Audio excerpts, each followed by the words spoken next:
Well, Happy New Year everybody, and welcome to another YouTube lesson. Well, I started working on this one just before Christmas.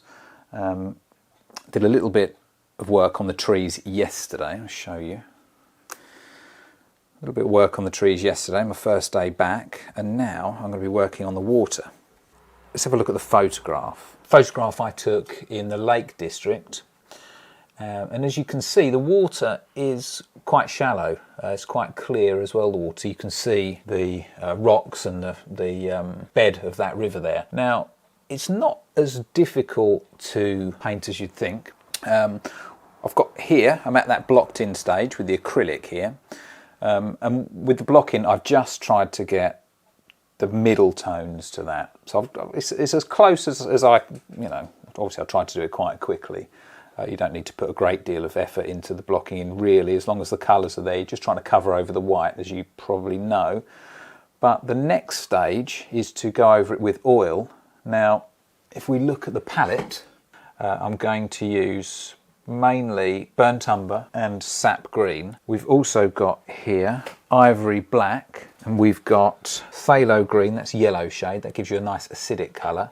We've got cadmium yellow, I believe. Cadmium yellow light, that is, and cadmium orange, and of course titanium white, which is what we're going to do the sky reflection, those ripples with. But let's get started now on putting in those darker colours. Also, should mention, I've just put a little bit of liquid in this lid here, and that's going to help keep the colours transparent. If we used just thinner, which I've got in this jar, on this pot here, you tend to get the colours go very matte, and then it's difficult to actually see the colours properly.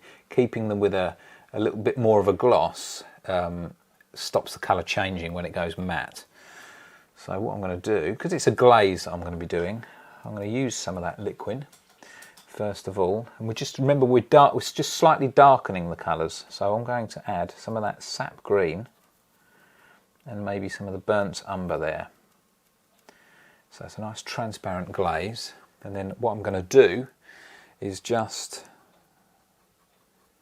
add a layer over this whole area, well, the whole water actually, but perhaps leaving out some of the real white bits here where you've got the sky reflection and these rocks. I'm going to go over just stippling it really, because that texture, we want to try and keep that, almost that sort of textured look.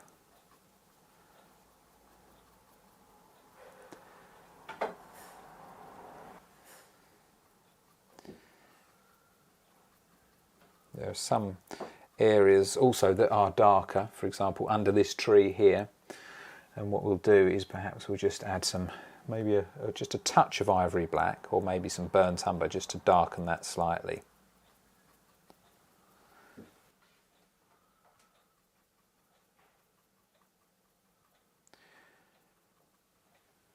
So I'll go over this whole thing now, and then I'll show you what we're going to do next.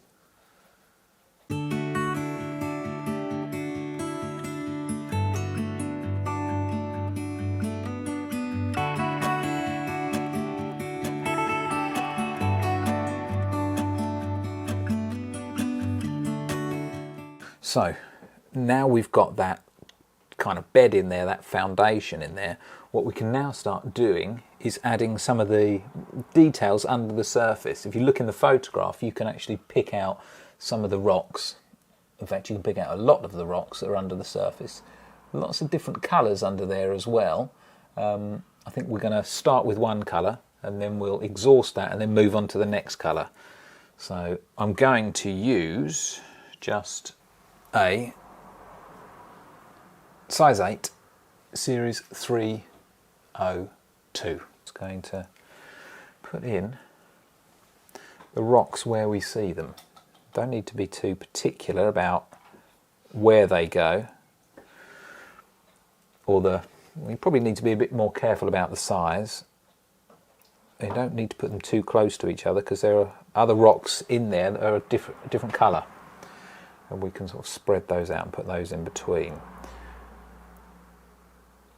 But obviously nearer the front of the picture here, because you're looking more down on the rocks seem to be a bit more round, and then as we go up in this direction, or up towards the end, that bank of the river there, because your eye line, it changes, the rocks tend to look a bit skinnier because you're looking at the rocks from the side rather than from the top, which we are here.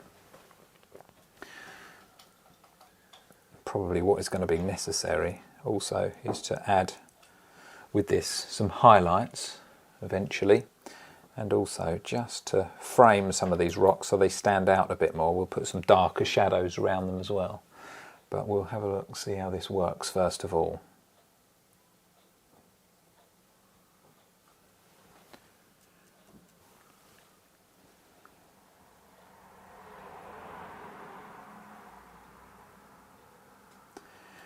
Also now, because we are painting directly over the top of that liquid layer, what we're getting is a really nice soft brush stroke, which is what we need really.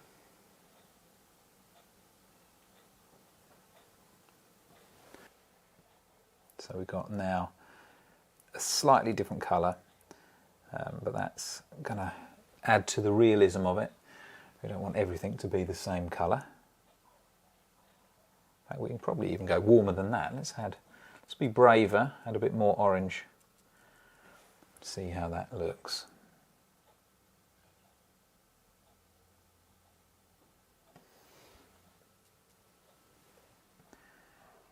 Yep, I like that. That looks pretty good.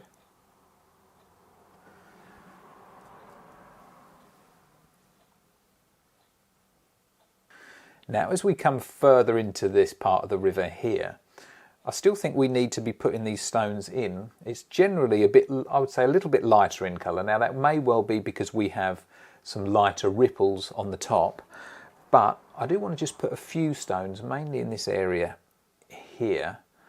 And to do that, I'm going to use a smaller brush. I'm going to use the Series 401 Size 1 by Rosemary & Co. Let's see how that works. Make sure we've got plenty of liquid on there as well.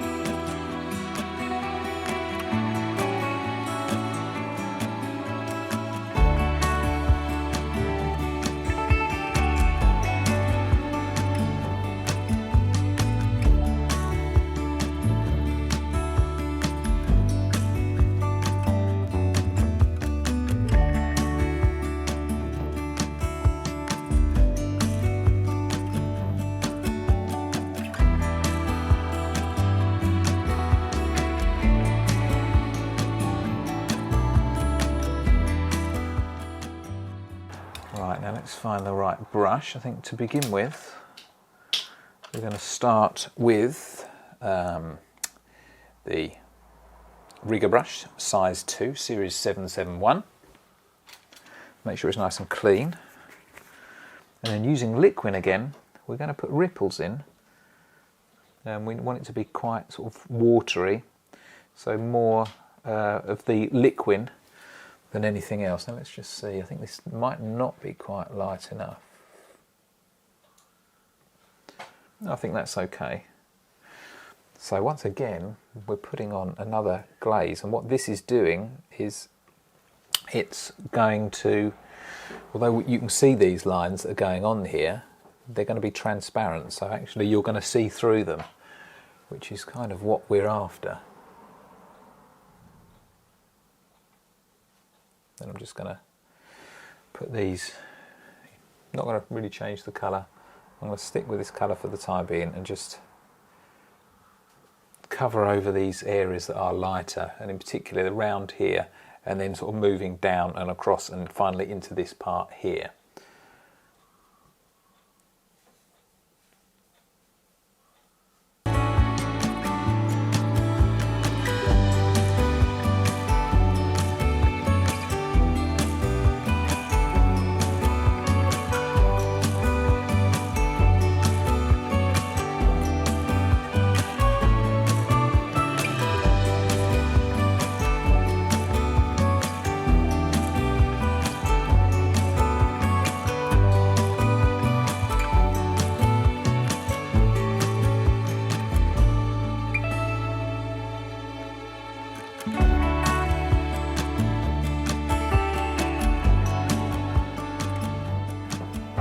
So we're at that stage now where we're going to start adding the much lighter areas.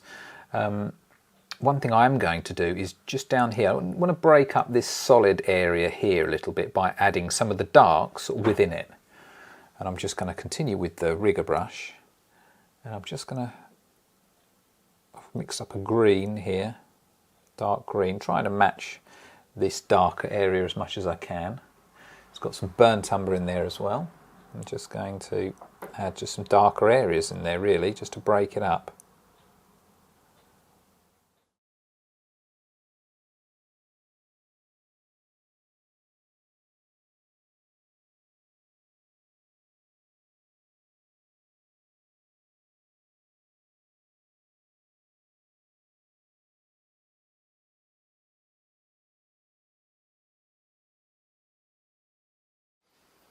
Okay, so I'm going to clean that brush out now, and now I'm just going to add some of the lighter points. And all we're going to do is we're going to mix the blue that we already had. We're just going to add some white. I'm not going to add any more thinner to it because we want that to be a bit less transparent. Now with these little areas where you've got these ripples, they can be a bit sharper. Don't need them to be quite so soft as the rest of the water. That'll really make them stand out.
So that is the picture now finished. I hope you enjoyed that lesson. If you did, please give it a thumbs up. Feel free to comment in the description. Also, zoom out. There's, you probably see down below, there's some new items for sale just down below. Various different things. Go and have a look. Hopefully, I'll see you in the next lesson, and have a good start to the new year.